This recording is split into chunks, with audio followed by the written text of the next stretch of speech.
Welcome to the deep dive on Gate 50 in human design, known as the Gate of Values. My name is Brenna. I'm a human design reader, astrologer, and psychic of almost 10 years, teaching you how to break down these placements and make them make more sense for you in your day-to-day life so you're not lost in the sauce of all this good, juicy information.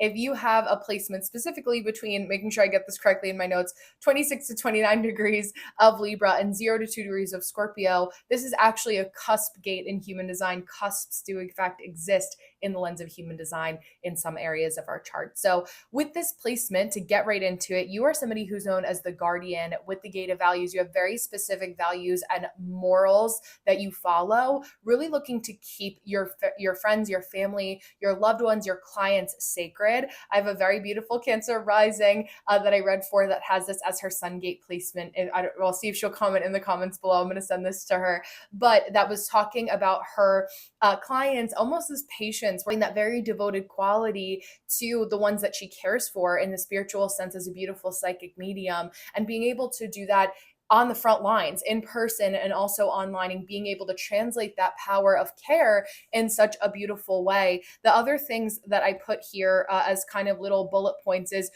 knowing what you can and cannot handle is going to be really important. Making things a self-fulfilling prophecy of taking on too much because you have a fear of being responsible for a lot of people. It's fearing too much responsibility because it will burn you out. Making sure you're taking on just enough responsibility to feel needed, to feel like you're using your power successfully is important for this gate placement, but not too much that you feel like it's a burden or you start to feel resentful for the gifts that you have. The last thing that I wrote too is that you are somebody who calls out the corrupt and unjust, what is unnecessary. You challenge what needs to be changed. So really being a change maker comes with beautiful gifts, right? But also knowing that people who don't want to change, but they say they want change, and you bring it to them and you say, hey, this is the way that it's going to happen, they may not like that. And they may place the blame on you for making them uncomfortable. So having your disclaimers, whether it's written, unwritten, a conversation in some capacity to protect yourself, is also going to be really important with this gate placement. As you always know, I read my little excerpt from Chetan Parkin about each of the gate transits. So this is his vocabulary for this gate placement. This is sometimes called the gate of the cauldron because that's where values in life cook and simmer. Nothing matters more to this gate than these values which preserve, and support family, workplace, or community as they are espoused and honored. Values are something which often get handed down from generation to generation or are acquired in the home, church, or school. But with this gate on, you're defined, you have a natural attunement to what is appropriate or not, fair or unjust in any situation in any moment. This gate enables you to identify and honor all values and correct actions which, in your book, lead to sustainable and effective living. Some values endure, some need replacing, and some will constantly be called to attune to the needs of a situation.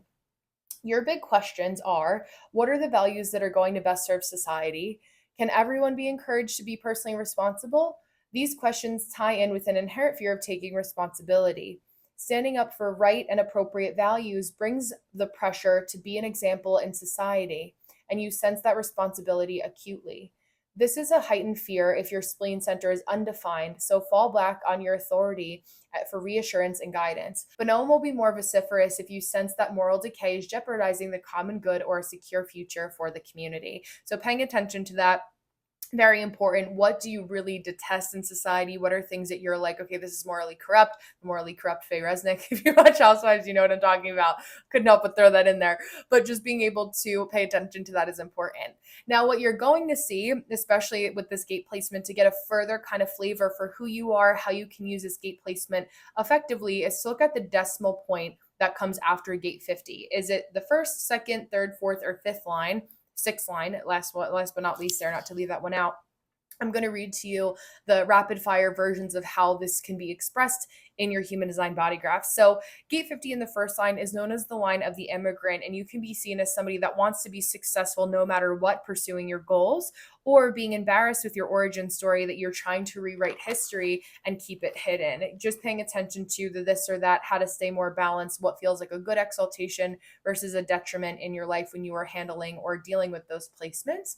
B50 in the second line is known as the line of determination. So persevering no matter what, not stopping or giving up and being lazy. You know, that is a pretty obvious distinction between those two there. what feels like the better aligned way for you to lean into how you're going to enact on this gate placement. It feels unnatural for you to be lazy. And if you are, you want to take a step back to assess, why do I feel lazy? Why do I not have the energy? Maybe there's some underlying things going on there.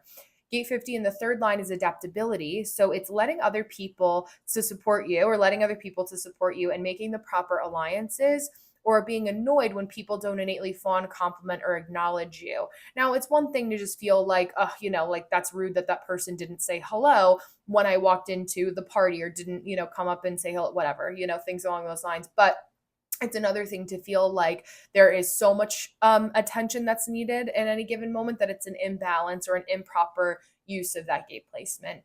Gate 50 in the fourth line is known as the line of corruption, and it can be being selfish or taking advantage of people, not caring about anyone or anything. And there is a good way to have blinders on for not caring what anyone else thinks about you. But when it does come to being so selfish that you could be taking advantage of people, or people in your life that have expressed this with this gate placement, paying attention to that. Gate 50 in the fifth line is consistency. You're somebody who's avoids unnecessary change.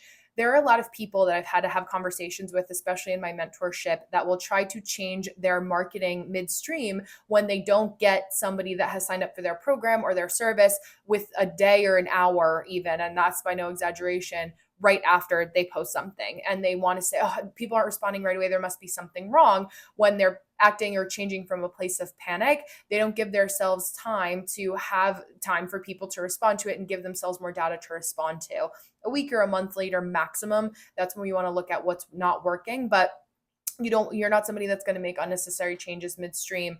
Basically, the opposite of that is rejecting the hand that feeds you, resenting the fact that you have to be consistent to get your dreams and goals accomplished.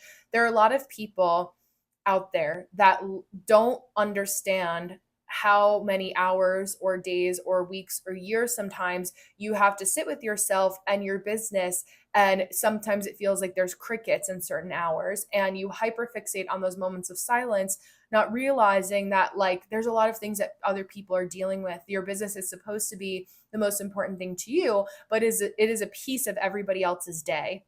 And being able to be humble enough to realize that is just a good tool outside of having this gate placement specifically, but exceptionally true for this gate placement too. So check yourself before you wreck yourself in a good way if you have this placement. And then leadership, last but not least, gate 50 in the sixth line, just referring to my notes here, knowing that keeping the peace will keep you in power, or moodiness, people who don't know when you'll turn on them. That is important because it's kind of like a fickle leader who gets mad, out of nowhere, irrationally angry, versus knowing like when is it worth it to just keep the peace for the sake of harmony, to keep yourself in a position of power because you deserve it. So more food for thought, more things for you to pay attention to. Any of these gate placements, they're possible expressions. It's not the end all be all, because we always want to look at your chart holistically in a complete vacuum. I made that little note as well when I was writing my outline for you guys. Doing this deep dive, you are meant to be self-preserving, meant to hold your values very seriously, but there are always going to be people out there that don't always have the same values as you, and that's okay. You just keep leading by example, and your actions are always going to speak louder than their words, especially. So if you have any questions that you want to drop in the comments, please feel free to do so. As I mentioned in my last video, if you want to answer or have me answer a specific message to you about your personal chart, you don't want it open for public consumption in the comments, you can send me a direct text message. It is me that answers. It's not a fake regurgitated auto messages that I send back. It is me that you're talking to, if you don't want to book a full reading just yet and have a question or two. So thank you guys so much for being here. All those links are in the show notes, and I will see you on the next deep dive. See you next time.